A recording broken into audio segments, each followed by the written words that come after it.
Bom dia, nós vamos continuar agora com o vídeo de número 2 sobre o clearance renal, o conceito de clearance renal, onde nós havíamos então começado a fazer uma analogia com um ônibus e seus passageiros. E vamos agora nesse vídeo 2 resumir o que nós vimos no vídeo número 1. E esse resumo está aqui, então nós podemos agora fazer o seguinte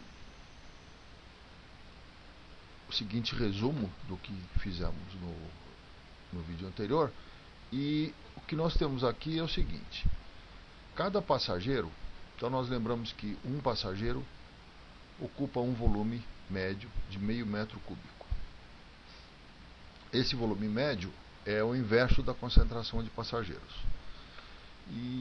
E nós lembramos então que cada passageiro que desce do ônibus, ele produz um volume depurado de passageiros, e agora esse é um conceito que eu estou introduzindo agora, então esse conceito de produção de volume depurado. Então é um volume de ônibus que ficou livre de passageiros. Então, pela saída do passageiro, a saída do passageiro então produz esse volume, que equivale ao volume que ele ocupava no interior do ônibus, que é meio metro cúbico. Esse volume, que nós chamamos de Vpas, ele equivale ao inverso, ele é igual ao inverso da concentração de passageiros. Isso também nós já vimos. Então, isto é o que acontece independente do tempo, independente da passagem do tempo. Mas, se nós agora introduzirmos o conceito de uma passagem do tempo, ou seja, algum processo que está acontecendo no tempo, então nós vamos pensar da seguinte maneira: se dessem N passageiros por minuto, agora o ritmo de produção de volume depurado, vejam bem aqui, por minuto será o número de passageiros que descem por minuto multiplicado pelo volume que um passageiro ocupava no interior do ônibus. Este ritmo de produção de volume depurado é nada mais do que o clearance de passageiros. Então vamos ver agora como que nós podemos organizar um pouco a fórmula desse ritmo de produção de volume depurado. Então, nós temos aqui o número de passageiros que descem por minuto multiplicado pelo volume médio ocupado por um passageiro. Então, esse ritmo de produção é igual a esse produto. Mas o volume médio ocupado por um passageiro é o inverso da concentração. Então, voltamos a repetir o número de passageiros que descem por minuto sobre a concentração de passageiros. Então, prestando atenção sempre que agora a concentração aparece no denominador, porque ela é o inverso do volume ocupado por um passageiro. E vamos agora fazer uma pequena variação do nosso raciocínio, um pequeno atalho do nosso raciocínio do ônibus, e começar a pensar um pouco agora no que acontece nos fluidos. Depois nós vamos voltar para o ônibus, porque temos algumas coisinhas para resolver usando ainda o modelo do ônibus. Mas por enquanto, então, vamos fazer a seguinte análise. Vamos supor que você deseja comprar um purificador de água para a sua casa. Um filtro, um sistema que purifica a água suja e transforma essa água suja numa água limpa. Então, que parâmetro você gostaria de saber sobre esse filtro antes de comprar o filtro? Então, existem duas opções. Qual a quantidade de sujeira que ele retira da água por minuto? Esse seria um parâmetro. Ou, o segundo parâmetro, qual o volume de água pura que esse sistema produz por minuto? Evidentemente, o parâmetro mais importante é este aqui, porque você tem uma casa, uma família grande, e você precisa um sistema que produza um grande volume de água pura durante um certo tempo. Esse volume de água pura produzida por minuto é o clearance de sujeira, desculpe, não é C aqui, é D. Então é o clearance de sujeira desse sistema de purificação. Mas agora eu vou fazer um pouco mais, vou adiantar um pouquinho, vou puxar o carro um pouquinho mais para frente dos bois, mas de modo que vocês comecem já a fazer, vamos dizer, uma avaliação prévia, um raciocínio prévio do que vem mais para frente. Vamos supor agora, esse aqui é um esquema do filtro, e essa água suja, cinza, é a água que vai ser filtrada, e eu conheço a concentração de sujeira dessa água. Vamos supor que essa água é uniformemente suja. Todo dia ela tem a mesma concentração de sujeira. Pode ser que ela venha de um lago, de um rio, que tem uma concentração de sujeira que não varia com o tempo. Então eu posso coletar uma amostra dessa água, medir a concentração de sujeira e agora eu não preciso mais fazer esse procedimento. O que eu não sei, nesse caso, é o volume que esse filtro produz em 1 minuto. Por uma razão muito simples. Eu tenho um recipiente que não tem um formato regular, não tem um sistema de medida. Então eu coleto essa água, mas eu não sei qual é o volume. Essa água produzida em 1 minuto é uma água pura, mas eu não sei qual é o seu volume. Mas eu tenho uma balança. E eu posso retirar o filtro, secar o filtro e pesar toda a sujeira retida pelo filtro durante 1 minuto. Logicamente eu posso fazer isso durante um dia e dividir isso por 1440, que é o número de minutos que tem num dia. Eu vou ter então a quantidade ou massa de sujeira que foi retida pelo filtro durante o período de 1 minuto. E o que eu quero agora é saber, a partir deste valor, dessa massa de sujeira que eu consegui medir, e a partir da concentração de sujeira que eu conheço, eu quero saber qual é o volume de água pura produzido pelo filtro em 1 minuto, que é o clearance de sujeira desse filtro. Então o clearance de sujeira desse filtro vai ser dado pela razão entre a massa de sujeira retida pelo filtro em 1 minuto, dividida pela concentração de sujeira em gramas por litro. Nada mais é do que esse raciocínio que nós fizemos aqui.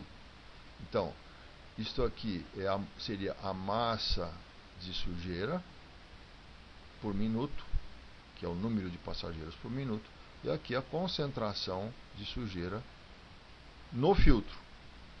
Desculpe, a concentração de sujeira na água suja. Então, a água suja é o ônibus e a concentração de sujeira é a concentração de passageiros neste ônibus.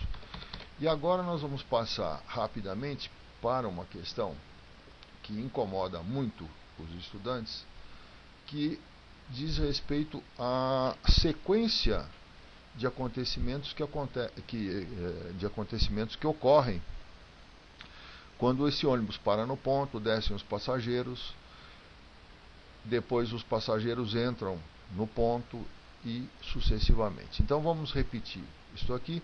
Então, lembrando que o ônibus parou no ponto, desceram aqueles 16 passageiros, e agora essa figurinha aqui é nova, eu não descrevi para vocês, e diz respeito à acomodação dos passageiros depois que aqueles 16 passageiros desceram. Então aqui existe uma acomodação, os passageiros percebem que existe um espaço vazio e depois todos os passageiros se distribuem nesse ônibus, de modo que a concentração de passageiros no ônibus temporariamente fica menor, ou seja, o ônibus fica temporariamente vazio, mais vazio. Mas logo esse ônibus para no ponto seguinte e entram 16 passageiros. Então, uma preocupação dos estudantes é que, na realidade, não estaria ocorrendo uma depuração de passageiros pela porta da frente. Evidentemente, porque se saem 16 e entram 16, a concentração de passageiros permanece constante durante o tempo. Esse processo também nós já havíamos descrito no vídeo anterior, pode ser modificado de modo que não ocorra mais parada do ônibus no ponto, mas sim um processo contínuo.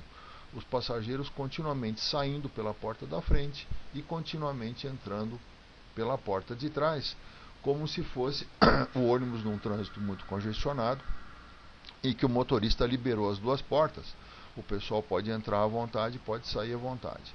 De modo que a concentração do ônibus permanece constante em relação aos passageiros, a despeito de passageiros saindo pela porta da frente e passageiros entrando pela porta de trás. E agora nós vamos supor, como nós já fizemos, que essa concentração realmente permanece constante, ou seja, que o número de passageiros que saem por minuto é igual ao número de passageiros que entram no ônibus por minuto. Isto significa que o ônibus está sendo depurado de passageiros? Não, o ônibus não está sendo depurado de passageiros. Mas a porta da frente do ônibus executa um processo de depuração.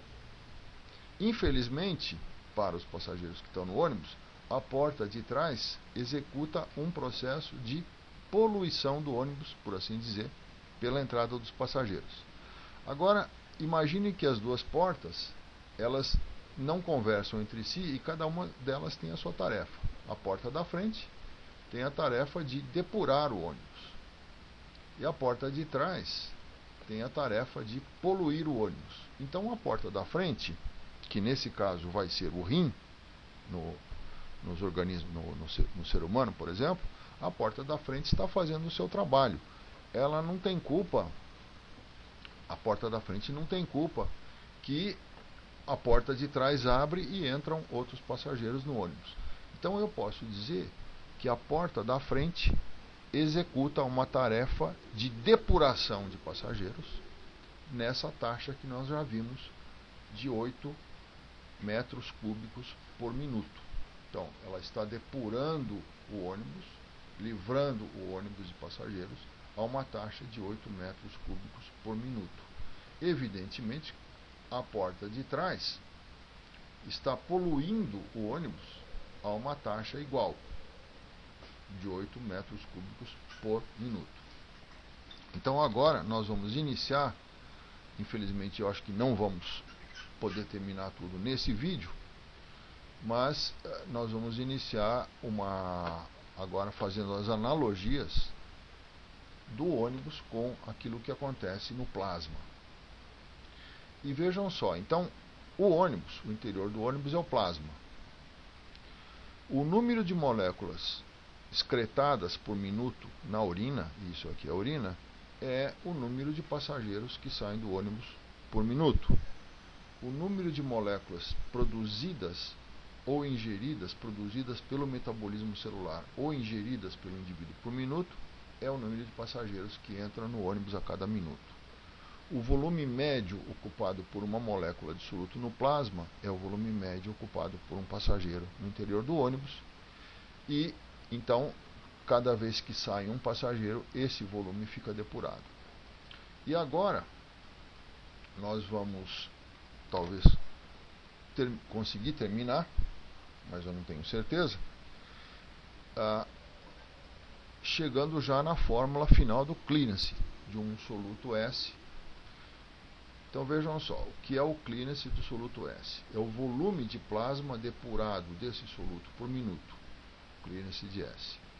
Esse volume de plasma depurado por minuto ele é igual ao volume de plasma depurado pela saída do plasma de uma molécula S, do soluto S. Essa molécula sai através da urina. Esse volume é o inverso da concentração plasmática. Isto tem que ser multiplicado pelo número de moléculas que são excretadas por minuto.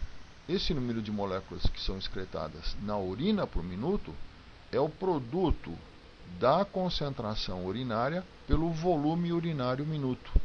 Então agora vejam só, esta é a famosa fórmula do clearance renal de um soluto.